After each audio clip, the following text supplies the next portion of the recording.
ng Iglesia ni Manalo. Iglesia ni Manalo na Diablo na nagsasabing iglesia daw ni Kristo. Itong si Marcoleta ay talagang demonyo din na katulad po ni Kibuloy. Paano ko nasabi? Mamaya po papaliwanag ko sa inyo kung gaano po kademonyo yung Marcoletang ito. Itong malaking matang na masasabi mo talagang Diablo rin katulad ni Kibulok. Mr. Chair, yung vlogger na yan, ang pangalan niya sa social media is Epifanio Labrador. Hindi ko po siya kilala. Narinig po ninyo kung murahin niya yung aking relihiyon na kinabibilangan. At pati po ako pinagmumura niya, tinawag po niya akong demonyo, lahat.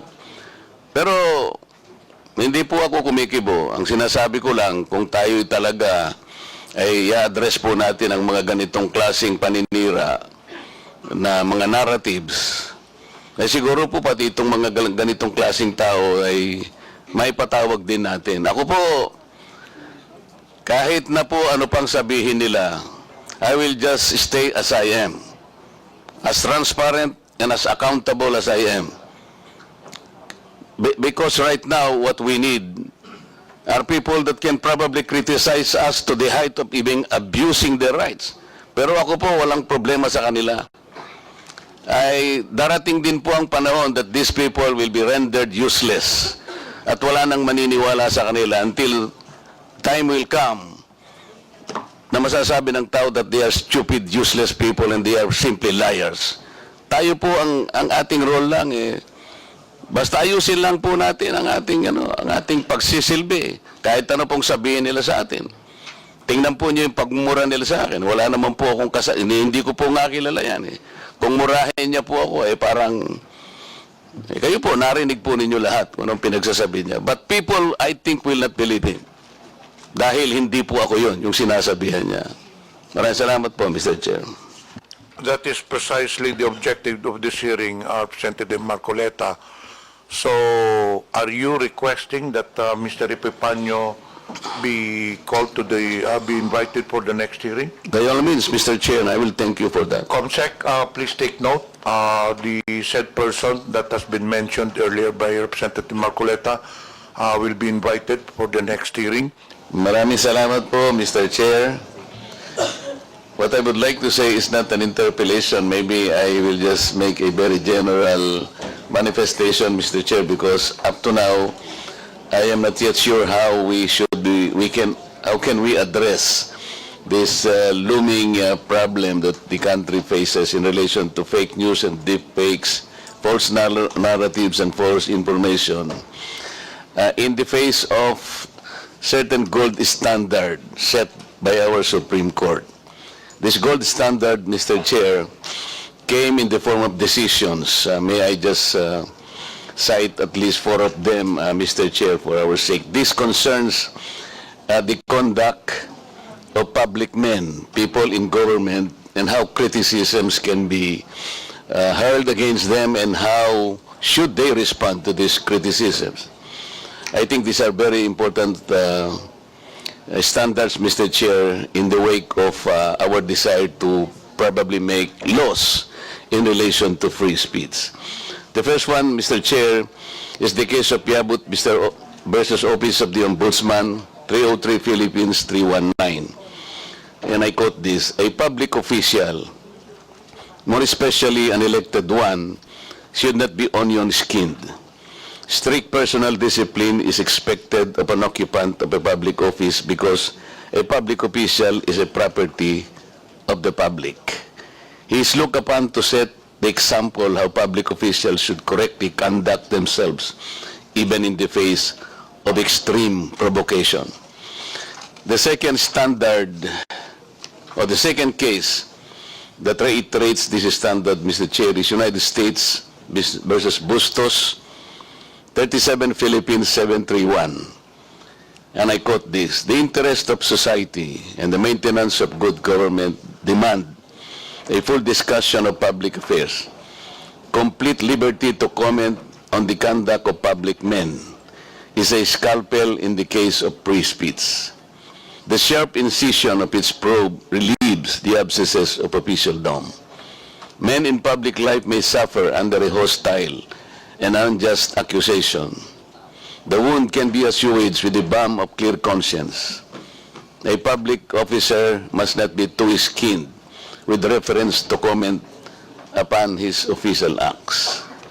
The third one, Mr. Chair, is Sason versus CA, 325 Philippines, 1053. On this point, the rule is that defamatory remarks and comments on the conduct of or acts of public officers which are related to the discharge of their official duties will not constitute libel if the defendant proves the truth of the imputation. And the last one, Mr. Chair, is De Leon versus People, 776 Philippines, 701. And I quote this: while petitioners' declarations may be offensive, they are not actionable by themselves. Being sensitive has no place in this line of service, more so when allowing otherwise has the potential to create a chilling effect on the public. Mr. Chair, why am I stressing this gold standard as enunciated by some of the important decisions of the Supreme Court? Because as public men, as public servants, I have cited an example earlier when one blogger attacked me indiscriminately, called me demonyo and all this. My defense to that, Mr. Chair, is not probably to ask him in public to explain or even ask for an apology or he be restrained by this committee, but I will just stand upright, as upright as I can and clean as I am, because people would judge me for what I am and for what this person could do against me. Yun lang po ang nakikita kong parang armas natin. Kapag nakikita nila tayo as transparent as we can to these people, people can easily distinguish na wala yan, sinungaling yan. Like, yun lang ang gusto kong maging karanasan ng tao, kahit na siguro hindi ko na siya demanda o pagalitan o gumawa ng action against him. It is enough that people would not listen to him anymore, that he will be rendered useless, and people would just judge him as, you know, as a liar, somebody who peddles something that cannot be accepted by people. To me, that is already a consolation, Mr. Chair. So kung ating pong mga vloggers ay maaring napapasobra po yung kanilang pagkikriticize sa atin, talaga kung minsan po ay ganon. We have to strike a balance between the public affairs, between the public issues that must be deliberated completely and in the light of an extensive discussion of public affairs of government. You have to strike a balance between the importance of these issues discussed in public and the hostile accusation that might arise from this. Yun po yung gusto ko po. May mga batas naman po tayo, once they attack us on a private side, ang sinasabi po ito very, very easily, that could constitute libel pagka-personal na po. Kagaya po nung tinawag niya po akong demonyo, okay, yun na po, personal na po yun. It's up to me to act kung gagamitin ko pa po yun. Pero sa akin po ay parang ano na lang yun. Katulad po nung nakaraan na pagdinig po, hindi ko makalimutan, isang abogado pa naman yun na nagbablog po na sinabi niya na huwag kayong maniwala sa pakulo at panliling lang ni Marcoleta. You were here, Mr. Chair and members, nung tanungin ko po siya, ano po ba po yung basihan ninyo na ako po'y nandin lang. Wala po siyang maisagot ng kahit ano. He is a lawyer and he was allegedly teaching in a very reputable law school. So yun po, Mr. Chair, pwede ko po siyang demanda ng, pwede ko po siyang padisbar, no?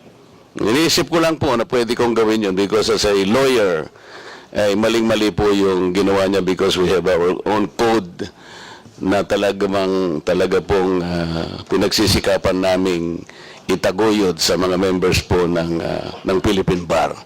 So, meron po tayong mga batas na umiiral, Mr. Chair. May libel, ando na po yung maring madisbar po yung mga kamukha namin na members ng Philippine Bar, na nasosobrahan na po yung sinasabi nila.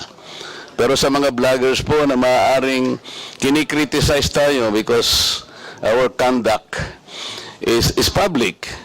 Yung pagsisilbi natin is public. They need some kind of a medium. Nakikita po nila tayo that we should be as transparent and accountable as we can be.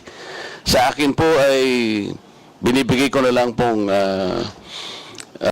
isang karapatan para sa kanila. Wag lang po sana yung sumobra po na maging personal na po ang mga pangyayari. Maraming salamat po, Mr. Chair.